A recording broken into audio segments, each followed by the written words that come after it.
In today's video, I'll show you how to send an email to a specific tag list in ConvertKit quickly and easily. If you've already organized your subscribers using tags, this method will help you target the right audience with just a few clicks.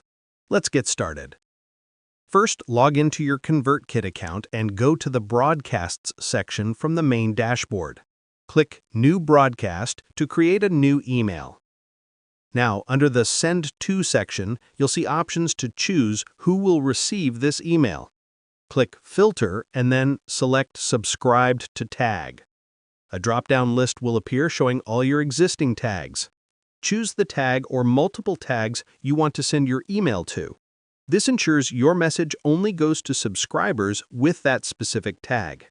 Next, compose your email as usual. Add a catchy subject line, write your message, and make any design adjustments you need.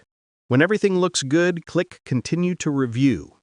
Double-check your settings to make sure the correct tag list is selected. Finally, click Send Now or schedule your email for a later time. And that's it. Your email will be delivered directly to everyone in that selected tag list.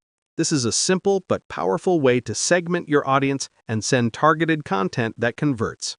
Thanks for watching, and I'll see you in the next tutorial.